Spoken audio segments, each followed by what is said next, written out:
আমার বাবার আমার নবীকে যখন ইন্তেকাল শরীফ হইল, আমার নবীজির রূহ মুবারক 1000 কোটি ফেরেশতা ইস্তেকবাল জানাইয়া পুরা 7 আসমান গুড়াইয়া কোনো জায়গায় যখন রাখার জায়গা পেলেন না, আবার আমাদেরকে কবরস্থ করার পরে রূহ দেওয়া হয়, কিন্তু রাসূল দুনিয়াতে থাকা অবস্থায় আবার উনার ভিতরে রূহটা ফিরাইয়া দেওয়া হয়েছে। বলি না সুবহানাল্লাহ।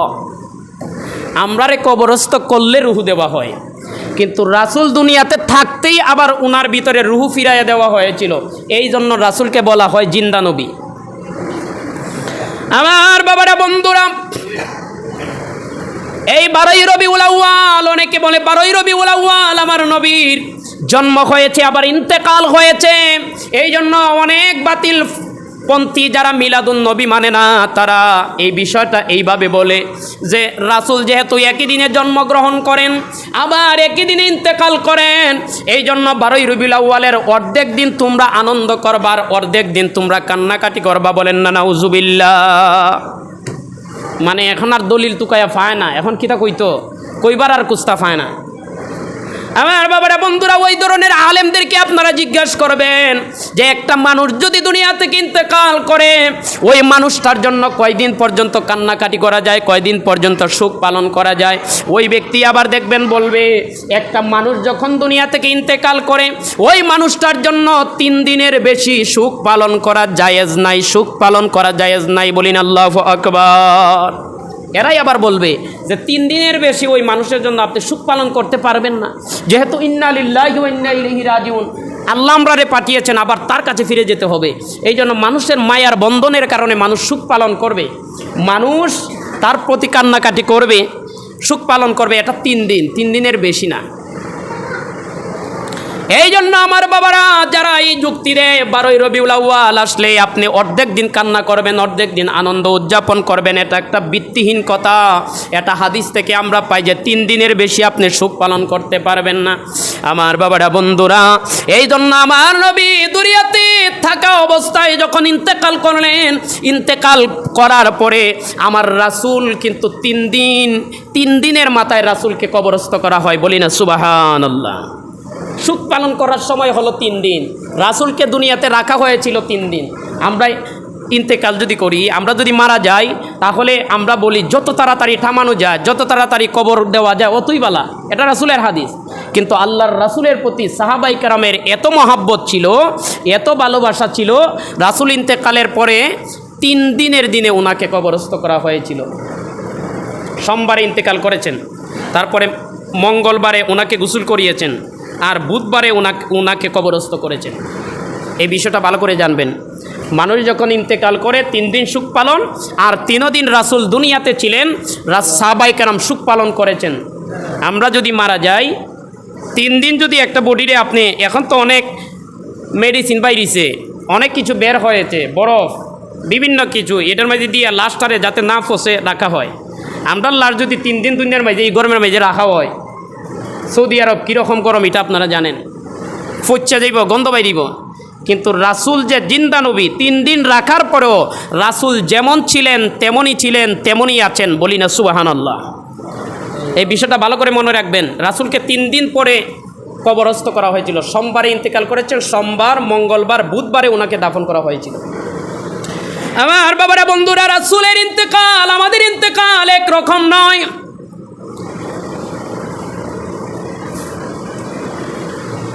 নবীজি দুনিয়াতে ছিলেন ইয়া রাসূলুল্লাহ, ইয়া হাবিবাল্লাহ। মানুষ মারা গেলে মানুষকে দাফন কাফন করতে হয়, গোসল দিতে হয়। এটা তো পৃথিবীর চিরাচরিত নিয়ম। আমরা সবাই চলে যাব। আপনি যেই দিন দুনিয়া থেকে চলে যাবেন, আপনাকে কে গোসল দিবে? আপনার জানাজা কে পড়াবে? নবীজি বললেন, ও সাহাবায়ে কেরাম, আমার গোসল দিবে আমার পরিবারের সদস্য যারা আছে, তারা আমাকে গোসল দিবে। আর আমার জানাজা কিন্তু তোমাদের মতো জানাজার মতো নয়। মানুষ যখন মারা যায় আমরা জানাজা পড়ি, কিন্তু রাসূলের কিন্তু জানাজা হয় না, এটা আপনারা জানেননি। আমরা যখন মারা যাই জানাজা দিতে হয়, কিন্তু রাসূলের কিন্তু জানাজা দেওয়া হয় নাই। রাসূল বললেন, ও সাহাবায়ে কেরাম, ও দুনিয়ার মানুষেরা, আমার আর তোমাদের জানাজা এক নয়। মসজিদ আল্লাহর রাস্তায় আমার অসুস্থতার জন্য দোয়া করতাম, বলা আছে হালকা আমরা দিলাম দোয়া করতাম। মানুষের জানাজা, তোমরার জানাজা আর আমি রাসূলের জানাজা মতো নয়। তোমার মতো আমরা জানাজা হবে না, আমি রাসূলের জানাজা হবে না। জানাজার মানে কি? জানাজার মানে হলো ওই মানুষটাকে আল্লাহ যাতে মাফ করে দেয়। আল্লাহুম্মা গফিরলি, হে আল্লাহ আমাদেরকে মাফ করে দেন। হাইয়িনা, আমাদের জীবিতদেরকে, ও মাইতিনা ও শাহিদিনা ও গাইবিনা ও সগিরিনা ও কাবিরিনা, উপস্থিত অনুপস্থিত, ছোট বড়, নারী পুরুষ, সবাইরে মাফ করে দেন। এই জন্য জানাজা পড়া হয়, মৃত ব্যক্তিরে যাতে আল্লাহ মাফ করে দেয়। নবীজি বলে, ও দুনিয়ার মানুষেরা, আমার আল্লাহ রাব্বুল আলামিন নবীদেরকে মাসুম করে বেগুনাহ করে বানিয়েছেন। আমরা নবী যারা আছি আমাদের কোনো গুনাহ নাই। এই জন্য তোমরা গুনাহ মাফের জন্য যেইভাবে জানাজা আদায় করতে হয়, আমি রাসূলের ওইভাবে জানাজা দিতে হবে না, কারণ আমি রাসূলের কোনো গুনাহ নাই। বলি না সুবহানাল্লাহ। রাসূলের জানাজা হয় নাই। সবাই রাসূলের লাশের চতুর্দিকে ঘুরে ঘুরে ওনারা দুরূদ শরীফ আদায় করেছেন, রাসূলকে সালাম দিয়েছেন। এটাই হলো রাসূলের শেষ বিদায়, জানাজার মাধ্যমে নয়। ঘুরে ঘুরে চতুর্দিকে কেউ রাসূলের জানাজার ইমামতি করে নাই। আমার বাবারা, বন্ধুরা, এই জন্য রাসূলের ইন্তেকাল, আমাদের ইন্তেকাল কিন্তু এক জাত নয়। রাসূলকে আল্লাহ আরশের মধ্যে রাখতে চেয়েছিলেন যেই দিন ওনাকে মেরাজের মধ্যে আমার আল্লাহ নিয়েছিলেন, প্রস্তাব দিয়েছিলেন, ইয়া রাসূলুল্লাহ, ইয়া হাবিবাল্লাহ, আপনাকে আমি আরশের মধ্যে রাখবো। আমার নবী বলে, ও দুনিয়া মানুষেরা, আমি আমার আল্লাহকে বলেছি যে আমার উম্মতকে ছেড়ে আমি আরশে থাকতে চাই না। আমার উম্মতগুলো আমার কাছে এসে এসে তাদের মনকে সান্ত্বনা দিবে। বলি না সুবহানাল্লাহ। রাসূল শুয়ে আছেন, রাসূল বললেন, আমি রাসূল জীবিত, আমার কবরে যারা এসে, আমার রোজায় যারা এসে আমাকে সালাম দিবে, আমি নিজের কানে সালাম শুনতে পাই এবং তার জবাবও দেই। বলি না সুবহানাল্লাহ। মরা মানুষ কিন্তু সালামের উত্তর দিতে পারে না, রাসূল জিন্দা আছেন। যে যখন সালাম দিবে রাসূলের দরবারে দুরুদগুলো পৌঁছানো হবে, রাসূল সালামের জবাব দিবেন। আমার বাবারা, বন্ধুরা, এই জন্য যারা বলে ঈদে মিলাদুন্নবীর অর্ধেক দিন আনন্দ করবা, অর্ধেক দিন তোমরা সুখ পালন করবা, এটা একটা ভিত্তিহীন কথা। রাসূলের ইন্তেকাল আমাদের ইন্তেকাল এক নয়। এই জন্য মিলাদুন্নবীর বিরোধিতা করতে গিয়ে এই রকম উদ্ভট কথা বলা যাবে না। এগুলো হলো হিংসাত্মক কথা। এটারে নষ্ট করার জন্য রাসূলের মিলাদুন্নবী রাসূল নিজেই পালন করেছেন। বলি সুবহানাল্লাহ। প্রতি সোমবারে রাসূল রোজা রাখতেন, এটা এখানে কোনো মানুষের অজানা নাই। এখন আপনারা যদি প্রশ্ন করি রাসূল কেন প্রতি সোমবারে রোজা রাখতেন, আমার রাসূল প্রতি সোমবারে রোজা রাখতেন। নিজের জন্ম সোমবারে হয়েছিল, রাসূল দুনিয়াতে সোমবার দিনে দুনিয়াতে এসেছিলেন। রাসূল বলে, আমার আল্লাহ এই দুনিয়াতে আমাকে রহমত স্বরূপ পাঠিয়েছেন, শুকরিয়াতান আল্লাহর দরবারে আমি নবী প্রতিদিন রোজা রেখে আল্লাহর দরবারে শুকরিয়া আদায় করি। বলেন না সুবহানাল্লাহ। প্রতি সোমবারে, এই জন্য এই আমলটা করার চেষ্টা করবেন। মিলাদুন্নবী আমরা যে দরুদ সালাম, রাসূলের সম্মানে আনন্দ জুলুস, এগুলা তো করি।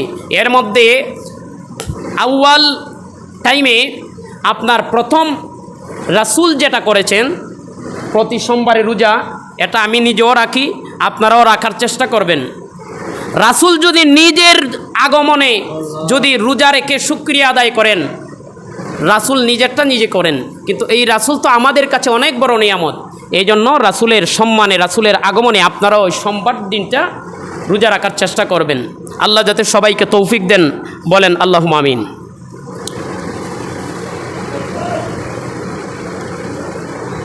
যাই হোক, টাইম সংকীর্ণ, আরও অনেক আলোচনা ছিল, এটার পাশাপাশি করব ইনশাল্লাহ ধারাবাহিকভাবে।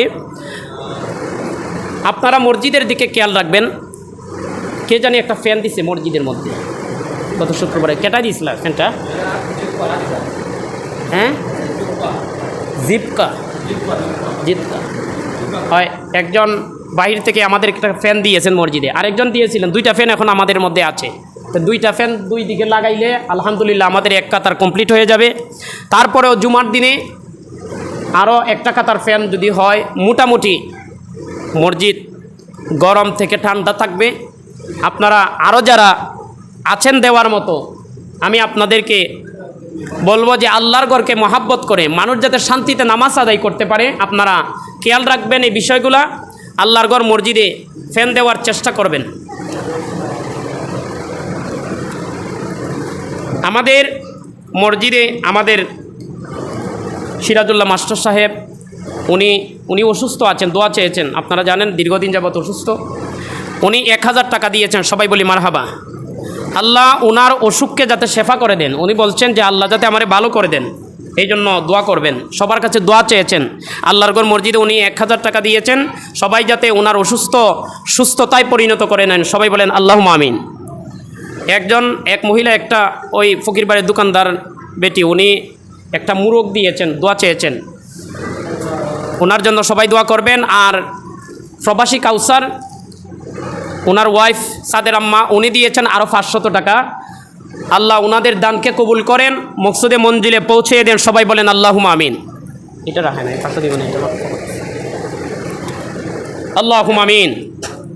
আসসালাতু ওয়াসসালামু আলাইকা ইয়া রাসূলুল্লাহ, আসসালাতু ওয়াসসালামু আলাইকা ইয়া হাবিবাল্লাহ, আসসালাতু ওয়াসসালামু আলাইকা ইয়া শাফিআল মুজনিবিন, আরিনি বিজামালিকা ইয়া রাহমাতাল লিল আলামিন, ইয়া রাব্বাল আলামিন। ও মুনিব মাওলা, আয় আল্লাহ, খাস করে আমরা যা কিছু আলোচনা করলাম, তোমার হাবিবের ইজ্জতে যত ভুল ত্রুটি হয়েছে মাফ করে দিয়ে তোমার হাবিবের পরিপূর্ণ ইজ্জত আর সম্মান আমাদের কলিজায় তুমি স্থাপন করে দাও। ও মুনিব মাওলা, মওত পর্যন্ত তোমার হাবিবের মোহাব্বত আমাদের কলিজার মধ্যে নিয়ে আমরা ইন্তেকাল করতে পারি, তোমার হাবিবকে দেখে দেখে দুনিয়া থেকে যেতে পারি, সেই ভাগ্য আমাদেরকে তুমি নসিব করে দাও আল্লাহ। আয় আল্লাহ রাব্বুল আলামিন, আমরা এমন গোলামি চাই না যে গোলামি দিয়া তুমি তোমার হাবিব মিলবে না। এমন গোলামি করার তৌফিক দাও, এমন হেদায়েতের প্রতি আমরা পরিচালনা করো। আহলে সুন্নাত ওয়াল জামাতের ছায়াতলে আশ্রয় দাও, যেটা দ্বারা তুমি এবং তোমার হাবিবের রেজা নাজির আল্লাহ সন্তুষ্ট হয়ে যায়। ও মুনিব মাওলা, আয় আল্লাহ, খাস করে তোমার এক গোলাম, আয় আল্লাহ, অসুস্থতার জন্য তোমার ঘরে 1000 টাকা দিয়ে দোয়া চেয়েছেন। তোমার বান্দারে তুমি শেফায়ে কামেলা আজেলা দান করে দাও। কেউ সাহায্য করতে পারবে না, কেউ শেফা দিতে পারবে না, কোনো ওষুধ ভালো করতে পারবে না। তুমি আল্লাহ যদি কুন বলো ফায়াকুন হয়ে যাবে। আল্লাহুম্মা ইয়া শাফিআল আমরাদ ইশফি মারদানা ইয়া আল্লাহ শিফান কামিলা। আল্লাহ তোমার এক বান্দি দোয়া চেয়েছে, আল্লাহ মুরগের মধ্যে বরকত হওয়ার জন্য একটা মুরগ দিয়েছে। এইভাবে অনেকে ফসলাদি তরি তরকারি আল্লাহ বিভিন্ন জিনিস দিয়ে ওই জিনিসগুলোর মধ্যে যাতে বরকত হয় নিয়ত করে তোমার ঘরে দেয়। আল্লাহ তুমি বরকত বাড়াইয়া দাও। ওয়া কাফা বিল্লাহি ওয়ালিয়া ওয়া কাফা বিল্লাহি নাসিরা। তোমার আর এক বান্দি আল্লাহ দিয়েছেন আরও 500 টাকা। মাওলা তোমার বান্দির দানকে কবুল করো, মঞ্জুর করো। তোমার আর এক 2জন বান্দা 2টা ফ্যান দিয়েছেন তোমার ঘর মসজিদের মধ্যে। আল্লাহ দানকে কবুল করো, মঞ্জুর করো। লক্ষ কোটি টাকার মালিক বানাইয়া দাও আল্লাহ। হালালভাবে ইনকামের ব্যবস্থা সুব্যবস্থা করে দাও আল্লাহ। আমাদের হালালভাবে সম্পদের পরিমাণ বাড়াইয়া দাও।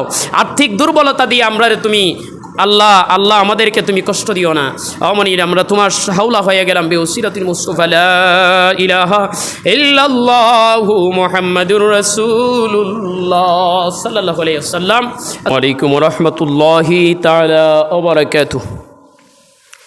الصلاة والسلام عليك يا رسول الله، الصلاة والسلام عليك يا حبيب الله، الصلاة والسلام عليك يا شفيع المذنبين، أرني بجمالك يا رحمة للعالمين. الحمد لله رب العالمين، الصلاة والسلام على من كان نبيا وآدم بين الماء والطين، وعلى آله وأصحابه وأهل بيته وأولياء أمته وعلماء أهل سنته أجمعين. قال الله تعالى في شان حبيبه ومحبوبه وموشوقه مخبرا وآمرا: إن الله وملائكته يصلون على النبي يا أيها الذين آمنوا صلوا عليه وسلموا تسليما. اللهم صل على মাওলানা মুহাম্মদ ওয়া আলা আলি সাইয়্যিদিনা মাওলানা মুহাম্মদ। কোথায় রইলেন প্রাণের নবী, আমাদেরকে ছাড়িয়া, अपने बिने की लब होबे ए दौराते बचिया। अल्लाहुम्मा सल्ले अला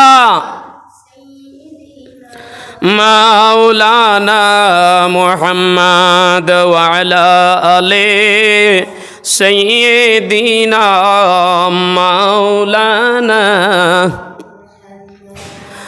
আসমান জমিন গ্রহ তারাম আল্লাহর যত মখলুকাত, আল্লাহর তাসবিহ নবীর দুরুদ পড়ে সবাই দিবারাত। আল্লাহুম্মা সাল্লি আলা মাওলানা মুহাম্মদ ওয়া আলা আলি সাইয়্যিদিনা মাওলানা। এই দুনিয়া পড়ে থাকবে,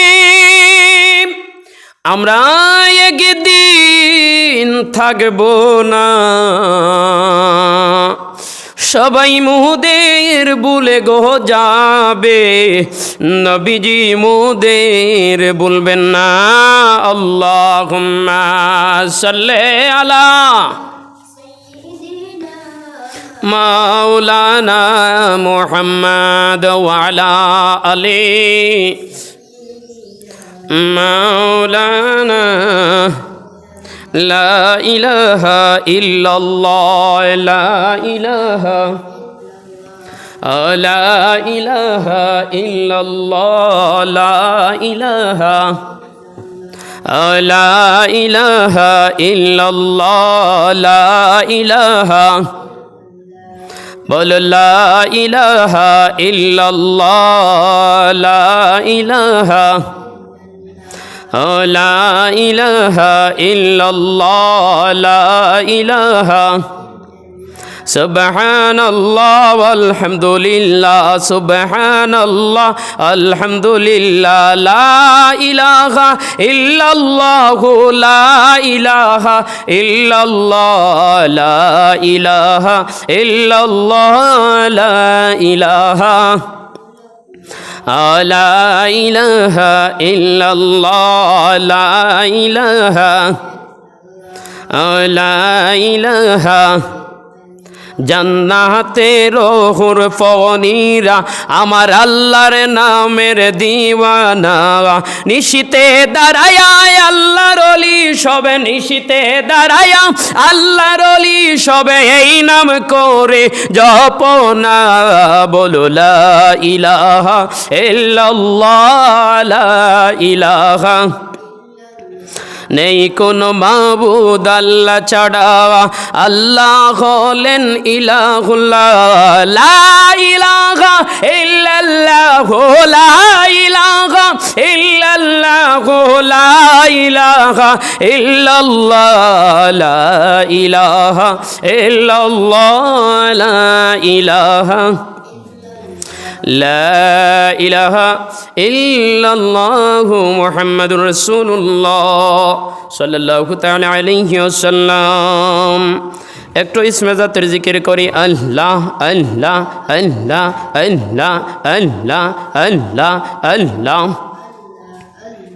আল্লাহ আল্লাহ আল্লাহ আল্লাহ আল্লাহ আল্লাহ আল্লাহ আল্লাহ আল্লাহ আল্লাহ আল্লাহ। লা ইলাহা ইল্লাল্লাহু মুহাম্মাদুর রাসূলুল্লাহ সাল্লাল্লাহু তাআলা আলাইহি ওয়াসাল্লাম। সম্মানিত মুহতারাম মুতাওয়াল্লি, মুরব্বিয়ানি আযম, মুসল্লিয়ানি কেরাম, উলামায়ে কেরাম, তুলামায়ে আযম, হুফাজুল কোরআন, ছোটো ছোটো সোনামণিরা, পর্দার আড়ালের মা ও বোনেরা, সকলের প্রতি আউয়ালুল কালাম শান্তির বাণী আউয়াল ওক্তে পেশ করছি। আসসালামু আলাইকুম ওয়া রাহমাতুল্লাহি তাআলা ওয়া বারাকাতুহু। মাওলায়ে পাক রব্বে করিম মালিকের দরবারে শুকরিয়া জ্ঞাপন করি যে মহান রব তাআলা মালিক আমাদেরকে ওনার পবিত্র ঘর মসজিদে সৈয়দুল আইয়াম আল জুমআতু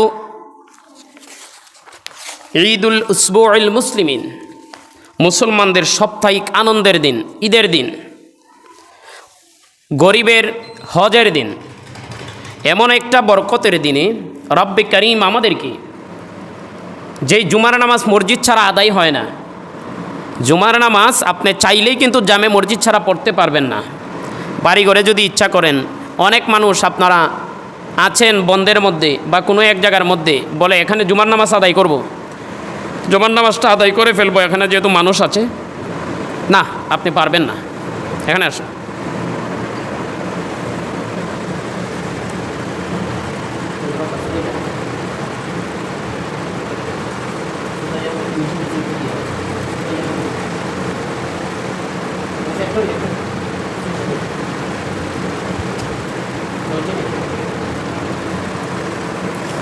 আসুন মালিকের দরবারে শুকরিয়ার বাণী আদায় করে একবার কালিমাতুশ শুকর আদায় করে উচ্চ আওয়াজে মহাব্বতে বলি আলহামদুলিল্লাহ। আরও শুকরিয়া জ্ঞাপন করি আমাদের আকা মৌলা নবিয়্যানা হাবিবানা তবিবানা হুজুর পুর নূর সাল্লাল্লাহু আলাইহি ওয়াসাল্লাম। নবীজি বলেন, নবীজি দুনিয়ার মধ্যে আসার পরে উম্মতি উম্মতি বলে কেঁদেছেন, সারা জীবন কাঁদবেন, রওজা মুবারকে কাঁদবেন। এই সমস্ত কান্না, সারা পৃথিবীর মানুষের সমস্ত চোখের পানি একত্র করলে যতটুকু না কান্না হবে, নবীজি আমাদের নাজাতের জন্য কিয়ামতের ময়দানে যত কাঁদবেন, আমাদের নবী আমাদের জন্য কিয়ামতের ময়দানে শুধু উম্মতগুলানের নাজাত করার জন্য যতটুকু কাঁদবেন, সমস্ত কান্নাকে একত্র করলে নবীজির কিয়ামতের ময়দানে আমাদের জন্য যে কাঁদবেন, আমাদের সুপারিশের জন্য কাঁদবেন, উনার এই কান্নার সমান সমস্ত কান্না হবে না, বলি না সুবহানাল্লাহ। আমরা ওই নবীজির উম্মত, ওই নবীজি আমাদেরকে নিয়ে এত চিন্তা করেন। আসুন আমরা ওই নবীজির শুকরিয়াতান আবারও মহাব্বতে জুড়ে সুরে উচ্চ আওয়াজে আবারও বলি আলহামদুলিল্লাহ। আমার বাবারা, আজকে হলো রবিউল আউয়াল মাস। রবিউল আউয়াল মাসের আলোচনা আজকে প্রায় 4 জুমা ধরে চলছে। এই রবিউল আউয়াল মাসের আজকে হলো 4র্থ জুমা। আজকের আলোচ্য বিষয় হলো নবীজির ইন্তেকাল শরীফ। আল্লাহ পাক রব্বুল আলামিন বলে, কুল্লু নাফসিন যায়িকাতুল মাউত, সবাই ইন্তেকাল করবে, সবাই দুনিয়া থেকে বিদায় নেবে, দুনিয়াতে কেউ থাকবে না, মৃত্যুর স্বাদ সবাই গ্রহণ করবে। কুল্লু মান আলাইহা ফান ওয়া ইয়াবকা ওয়াজহু রাব্বিকা যুল জালালি ওয়াল ইকরাম, সব কিছু নিঃশেষ হয়ে যাবে। ওয়া ইয়াবকা ওয়াজহু রাব্বিকা যুল জালালি ওয়াল ইকরাম, একটা জিনিস বাকি থাকবে, তিনি একমাত্র স্রষ্টা, তিনি একমাত্র রব, তিনি একমাত্র আল্লাহ, বলি না সুবহানাল্লাহ। নবীজি দুনিয়া থেকে ইন্তেকাল করেছেন, কিন্তু নবীজির ইন্তেকাল আর আমরার ইন্তেকাল কিন্তু এক নয়, দুই জিনিসটা একটু পার্থক্য আছে। এটা একটু পরে বুঝাবো আপনাদেরকে। এর আগে আমি খুতবার বাংলাটা একটু আপনাদেরকে পড়ে শোনাই। হে মুমিনগণ, আল্লাহ আপনাদিগকে রহম করুন এবং মৃত্যুর পূর্বে পবিত্রতার দ্বারা আপনাদের আত্মাসমূহকে এবং ইবাদত দ্বারা আপনাদের আমলসমূহকে সৌন্দর্যমণ্ডিত করুন। যে মৃত্যু হইতে আপনারা পলায়ন করিতেছেন, সেই মৃত্যু আপনাদেরকে নিশ্চয়ই ধরিবে। যতই আপনারা মৃত্যুর কেউ বালা পায় না, মরতে চায় না কেউই, এরপরও কেউ যখন মরতে চায় না, এরপরও আল্লাহ বলেন যে যতই তোমরা মরতে চাও না, কিন্তু মৃত্যু তোমাদেরকে ধরবে একদিন, এটাই বাস্তবতা, তুমি চাও বা না চাও। হে রাসূল পাক সাল্লাল্লাহু আলাইহি সাল্লামের শানে বলা হইয়াছে, তাহাকে সৃষ্টি করার উদ্দেশ্য না হইলে আল্লাহ পাক আসমান জমি সৃষ্টি করিতেন না। সেই রাসূলও এই উফাত থেকে, ইন্তেকাল থেকে পরিত্রাণ পান নাই। রাসূলকেও অল্প কিছু সময়ের জন্য ওনার ভিতর থেকে রূহ মুবারক বের করে আমার আল্লাহ 7 আসমান ঘুরাইয়া তারপরে আবার রাসূলের মধ্যে দিয়েছেন। ওই রাসূলেরও আমার আল্লাহ বলেছেন, কুল্লু নাফসিন যায়িকাতুল মাউত, কুল্লু মান আলাইহা ফান ওয়া ইয়াবকা ওয়াজহু রাব্বিকা যুল জালালি ওয়াল ইকরাম। ওই রাসূলের ভিতর থেকেও আজরাইল আলাইহিস সালাতু ওয়াস সালাম ওনার রুহু মুবারক নিয়ে বের করেছেন, কিন্তু সারা পৃথিবীর কোথাও নবীজির রুহু রাখার জায়গা পান নাই। এমন একটা উপযুক্ত জায়গা পান নাই যে রাসূলের রুহু রাখবেন আবার রিটার্ন করে। এই জন্যই বলেছিলাম যে রাসূলের ইন্তেকাল আমাদের ইন্তেকাল একরকম নয়। আমাদের ইন্তেকাল হওয়ার পরে আমাদের রুহুগুলাকে নিয়ে ইল্লিনের মধ্যে রাখা হয়। একটা জায়গা আছে নেককারদের রুহু রাখে, কিন্তু রাসূলের রুহু রাখার জন্য ইল্লিন পর্যন্ত উপযুক্ত ছিল না। ওই জায়গায় সব জায়গায় ঘুরে ঘুরে কেউ রাসূলের মর্যাদা সম্মান দিতে সামর্থ্য হলো না, আবার রিটার্ন করে রাসূলের দেহ মোবারকের মধ্যে আবার সেই রুহুটা এনে রাখা হয়েছে। বলি না সুবহানাল্লাহ। আলী বিন হুসাইন রাদিয়াল্লাহু তাআলা আনহু বর্ণনা করেন, হুজুর সাল্লাল্লাহু আলাইহি ওয়াসাল্লাম যখন রোগাক্রান্ত হইলেন, রাসূল ইন্তেকালের আগে তিনি রোগাক্রান্ত হইলেন, অসুস্থ হয়ে গেলেন আর কি। ওই যে আখিরি সাহার সুম্বা বলে, আখিরি সাহার সুম্বা আপনার রবিউল আউয়াল মাসের আগে মুহররম সফর মাসের শেষ বুধবার, আখিরি চার সুম্বা। এই দিন রাসূল একটু সুস্থ হয়েছিলেন এই অসুখ থেকে। জিবরাইল আলাইহিস সালাতু ওয়াস সালাম তথায় আসিয়া আরজ করিলেন যে রাসূল যখন অসুস্থ ছিলেন, হে মুহাম্মদ সাল্লাল্লাহু আলাইহি ওয়াসাল্লাম, আল্লাহ আপনার সম্মান এবং ইজ্জতে জন্য আমাকে আপনার নিকট পাঠাইয়া জিজ্ঞাসা করিয়াছেন, যদিও তিনি সকল বিষয়ে অবগত আছেন, জানেন আপনার এখন কেমন লাগতেছে। আপনার তো অসুখ, এখন আপনার তো অসুখ, আপনার কেমন লাগতেছে, জানটা কি কয়? আমরা যখন মানুষ সুস্থ হয় আমরা কি বলি যে আপনার এখন জানটার মাঝে কী রকম লাগতেছে, আপনার কি কিছু আরাম লাগতেছে না রোগে কষ্ট হচ্ছে, এইরকম আমরা জিজ্ঞেস করি। জিবরাইল জিজ্ঞেস করলেন, নবীজি বললেন, হে জিবরাইল, আমি চিন্তিত এবং ক্লিষ্ট হইয়া পড়িয়াছি। দ্বিতীয় দিন জিবরাইল আলাইহিস সালাতু ওয়াস সালাম পুনরায় আসিয়া আবার জিজ্ঞাসা করিলেন। অনুরূপ উত্তর পাইয়া রাসূল প্রথম দিন যেই কথা বললেন, দ্বিতীয় দিন জিবরাইলের প্রশ্নের জবাবে আবার একই কথা বললেন। এবং তৃতীয় দিন জিবরাইল আলাইহিস সালাতু ওয়াস সালাম পূর্বরূপ উপস্থিত হইয়া আবার জিজ্ঞাসা করলেন, একে একে একদিন, দুই দিন, তিন দিন। তৃতীয় দিন আসিয়া একই প্রশ্ন করলেন, রাসূল আপনার এখন কেমন লাগতেছে? এবং একই উত্তর পাইলেন। রাসূল প্রথম দিন যে উত্তরটা দিয়েছিলেন যে আমি চিন্তিত, আমি ক্লিষ্ট, একই উত্তর তিনি দিলেন। এই দিন জিবরাইল আলাইহিস সালাতু ওয়াস সালামের সঙ্গে ইসমাইল নামক একজন ফেরেশতা, তৃতীয় দিনের মাথায় ইসমাইল নামক একজন ফেরেশতা আসিয়াছিল। এই ইসমাইল 1,00,000 ফেরেশতাদের সর্দার। বলি সুবহানাল্লাহ। তৃতীয় দিন যে ফেরেশতাটাকে এনেছিলেন, এই ফেরেশতা আরও 1,00,000 ফেরেশতার সর্দার। কোন 1,00,000 ফেরেশতার সর্দার? আবার ওই ইসমাইলের অধীনস্থ প্রত্যেকজন ফেরেশতা 1,00,000 করিয়া ফেরেশতার সর্দার। বলি সুবহানাল্লাহ। ধরেন একটা ফেরেশতা 1,00,000 ফেরেশতার সর্দার, আবার 1,00,000 ফেরেশতাদের সর্দার যেই ফেরেশতারা, ওই রকম আরও 1,00,000 ফেরেশতাদের সর্দার হলো ইসমাইল ফেরেশতা। ওই ইসমাইল ফেরেশতা আরও 1,00,000 ফেরেশতার সর্দার, মোট 1,000 কোটি অসংখ্য ফেরেশতা।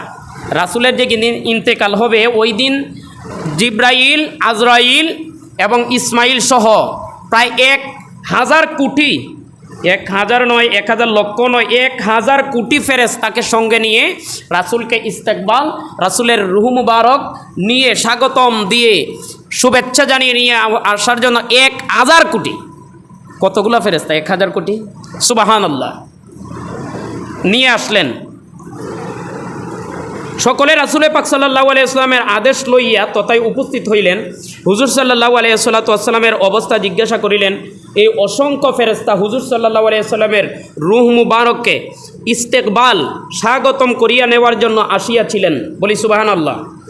অতঃপর জিবরাইল আলাইহিস সালাতু ওয়াস সালাম হুজুর সাল্লাল্লাহু আলাইহি ওয়াসাল্লামকে বলিলেন, এই মালাকুল মাউত আসিয়াছে। ইয়া রাসূলুল্লাহ, মালাকুল মাউত আসিয়াছে, সে আপনার নিকট আসিবার হুকুম চাহিতেছে।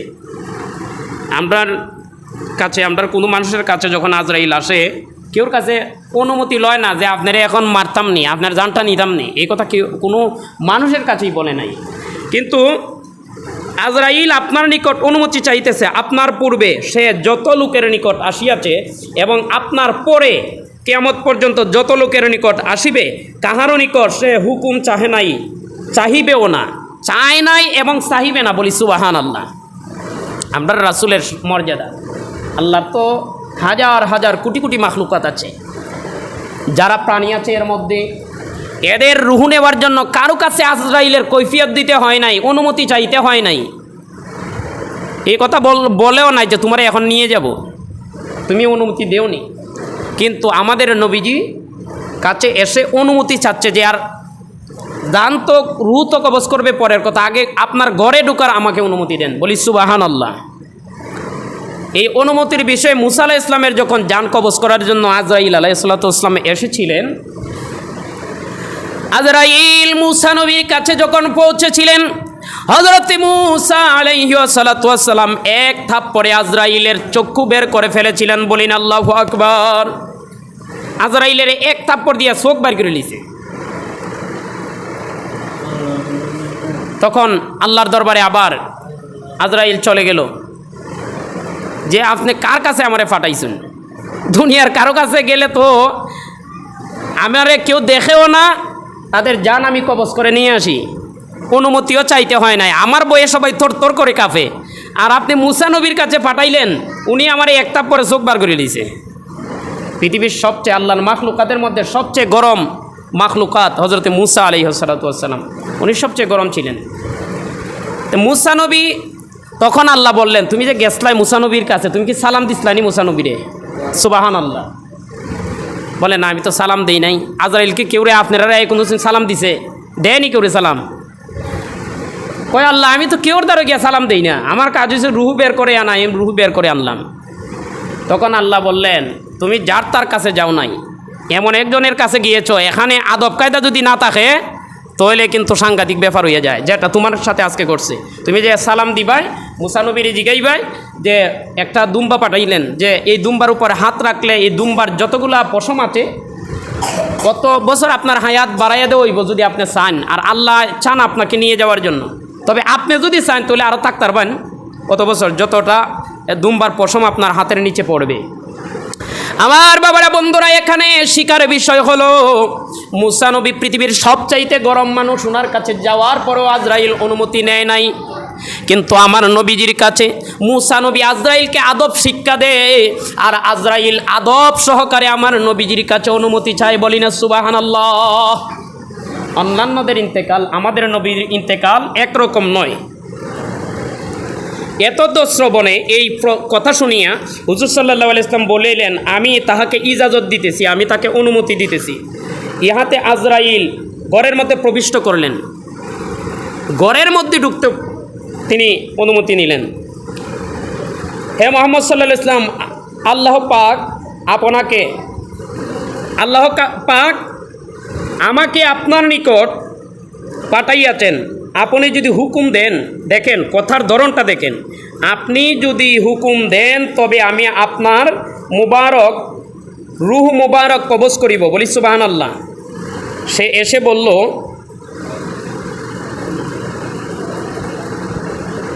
আমার তানি ফাইন আমার তানি আন আকবিদা, যদি আমাকে হুকুম দেন আমি আপনার রুহ মুবারক কবজ করিব। ইহা শুনিয়া নবীজি সাল্লাল্লাহু আলাইহি ওয়াসাল্লাম বলেন, হে মালাকুল মাউত, তুমি কি জান কবজ করো? আজরাইল বলিলেন, জি হ্যাঁ, আমি জান কবজ করি, এই জন্যই আমি আদিষ্ট হইয়াছি এবং আপনার হুকুম মান্য করার জন্য আদিষ্ট হইয়াছি। অতঃপর হযরতে জিবরাইল আলাইহিস সালামের দিকে দৃষ্টি করিলেন। জিবরাইল বলিলেন, হে মুহাম্মদ সাল্লাল্লাহু আলাইহি ওয়াসাল্লাম, আল্লাহ পাক আপনার মুলাকাতের আকাঙ্ক্ষী, আল্লাহ পাক আপনাকে দেখা দিবেন, আল্লাহর সাথে আমাদের মুলাকাত হবে, দেখা হবে হাসরের ময়দানে। কিন্তু নবীজিকে জিবরাইল বলতেছে যে আপনার সাথে আল্লাহ এখনই দেখা দিবে। আপনার সাথে দেখা করার জন্য, বন্ধুর সাথে বন্ধু দেখা করার জন্য উনি আপনাকে নিয়ে যাওয়ার জন্য আজরাইলকে পাঠিয়েছেন। এত শ্রবণে হুজুর সাল্লাল্লাহু আলাইহি ওয়াসাল্লাম বলিলেন, হে মালাকুল মাউত, আল্লাহর হুকুম তামিল করো, অর্থাৎ আমার রুহ কবজ করো। আল্লাহ যেহেতু আমাকে আমার সাথে সাক্ষাৎ করার জন্য তিনি অপেক্ষায় আছেন, তোমাকে পাঠিয়েছেন, এই জন্য আমার জান কবজ করো। তখন মালাকুল মাউত হুজুর সাল্লাল্লাহু আলাইহি ইসলামের জান কবজ করিলেন।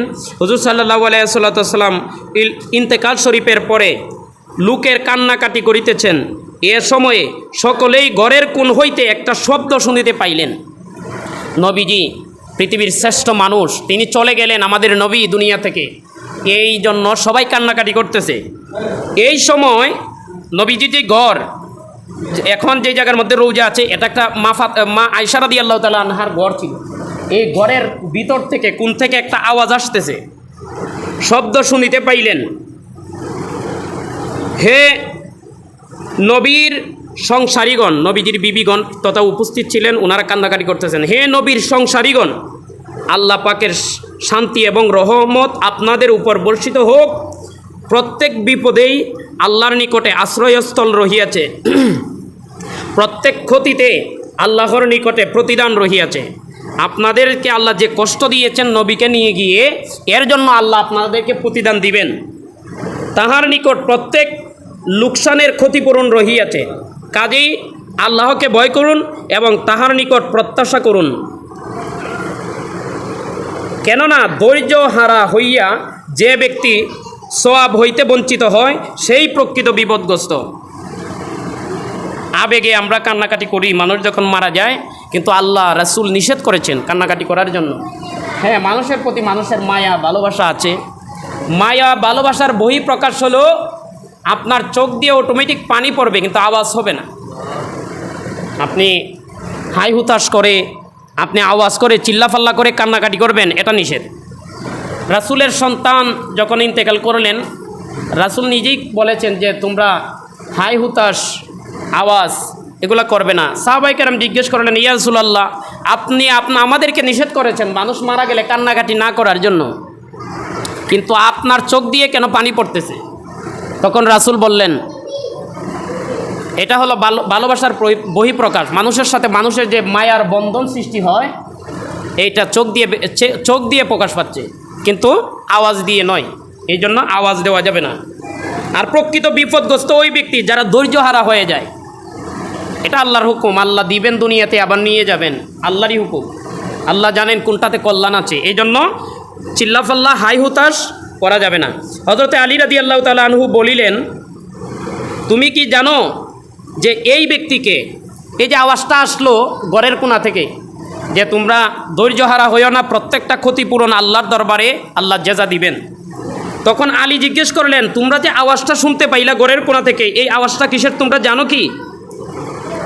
তিনি হলেন হযরতে খিজির আলাইহিস সালাতু ওয়াস সালাম। বাইহাকি শরীফের হাদিস, বলি সুবহানাল্লাহ।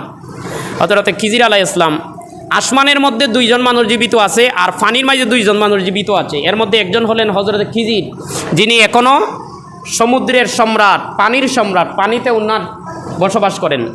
মুসা আলাইহিস সালামের সাথে ওনাকে দেখা করিয়েছিলেন। এরা লম্বা ইতিহাস, বাইহাকি শরীফের হাদিস। যাই হোক, আপনাদেরকে পুরাটা শোনাইলাম না, শুধু মেইন বিষয়টা আপনাদেরকে পরে শোনাইলাম। আমার বাবারা, বন্ধুরা, আজকের আলোচনার বিষয় হলো রাসূল পাক সাল্লাল্লাহু আলাইহি ওয়াসাল্লামের ইন্তেকাল শরীফ। আমার আল্লাহ রাব্বুল আলামিন যেহেতু বলেছেন কুল্লু নাফসিন যায়িকাতুল মাউত, সব প্রাণী মৃত্যুর স্বাদ গ্রহণ করবে। কুল্লু মান আলাইহা ফান, সব কিছু একদিন শেষ হয়ে যাবে। ওয়ায়াবকা ওয়াজহু রাব্বিকা যুল জালালি ওয়াল ইকরাম, বাকি থাকবে একমাত্র স্রষ্টা রব্বে কারীম আল্লাহ। বলিন আল্লাহু আকবার। আমার বন্ধুরা, যখন আমার নবী দুনিয়া থেকে ইন্তেকাল করেছেন, ইন্তেকাল শরীফ করেছেন, আমি আগে বলেছি আমাদের ইন্তেকাল, রাসূলের ইন্তেকাল কিন্তু এক রকম নয়। আমাদের যে ইন্তেকাল শরীফ হয়, ইন্তেকাল হওয়ার পরে যখন আমাদেরকে কবরের মধ্যে রাখা হয়, আমাদেরকে আবার রুহটা ফিরাইয়া দেওয়া হয়। মার রাব্বুকা ওয়া মা দীনুকা ওয়া মান হাজার রাজুল, তিনটা প্রশ্ন করা হয়, সেখানে আমাদেরকে জীবিত করা হয় যখন আমরা কবরস্থ করে আসি। কিন্তু